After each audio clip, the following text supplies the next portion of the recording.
She stumbled back into my life on a Thursday morning. I was outside the hospice, sweeping dead leaves as the chill of dawn settled over the quiet street. Same routine, the kind that numbs your thoughts, dulls your memories. The first call hit at exactly 6:17 a.m., unknown number.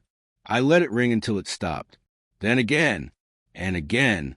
By 7:04 a.m., my screen showed 99 missed calls, all from her.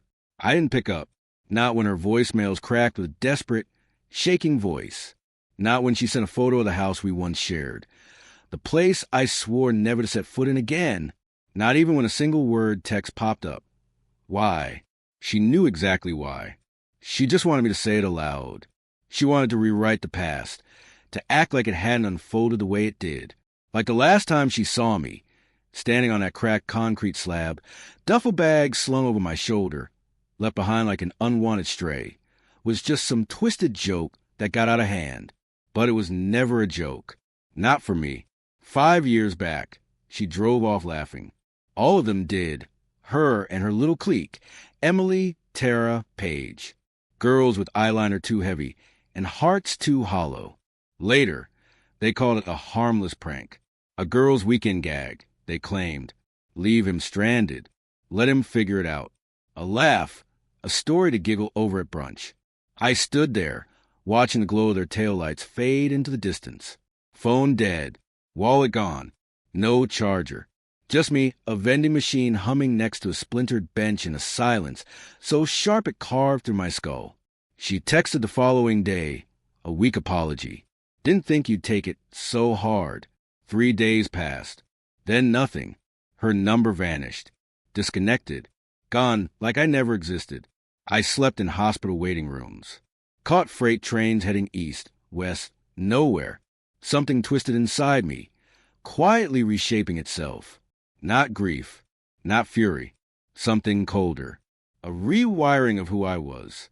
They didn't just abandon me. They rewrote me. 3 years in, I stumbled on some old photos. Forgotten social media posts, buried deep, left carelessly visible. There she was.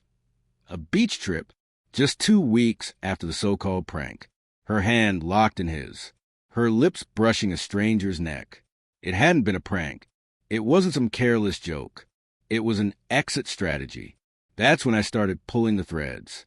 I never called, never messaged. I simply watched. She got married. Not to me. To him. The guy from those pictures. It didn't last. 18 months later, divorce papers filed. No kids.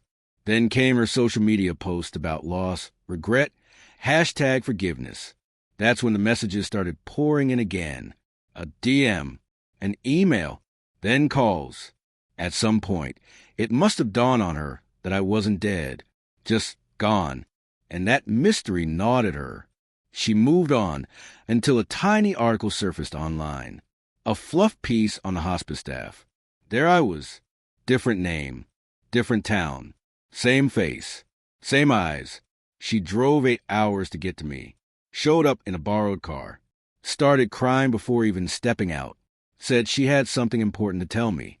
I let her speak, watched her face twist under the weight of guilt, desperation clawing at her throat, 5 years of consequences trembling in her hands.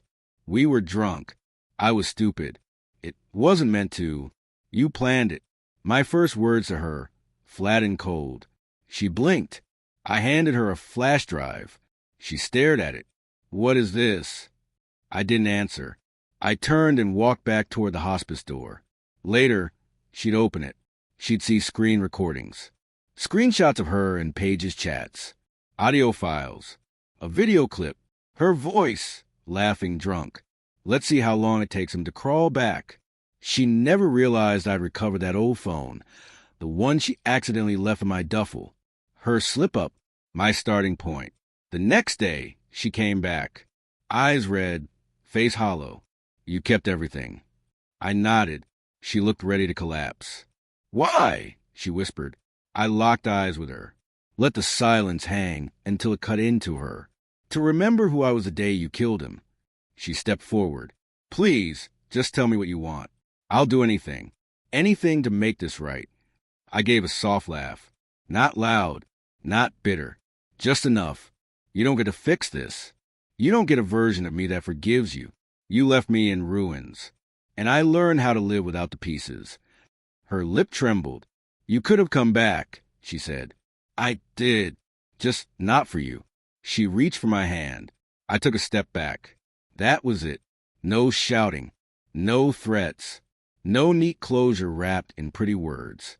Just her standing in the fading sunlight, clutching a flash drive packed with every filthy lie she ever spoke. And me, walking away before the last rays disappeared. That night, I sat in the prep room, slid on my gloves, and clocked in. Another shift. Another life to ease out of this world. She texted again. I'm sorry. Please. You loved me once. I stared at the screen. The 100 missed call buzzed softly, then fell silent. I erased everything. Not out of mercy, out of power. She wanted redemption. I wanted nothing. And that was the difference. She'd carry this story in her mouth for the rest of her life. I wouldn't even remember the sound of her voice. Final lesson. Some people deserve closure. Others deserve silence.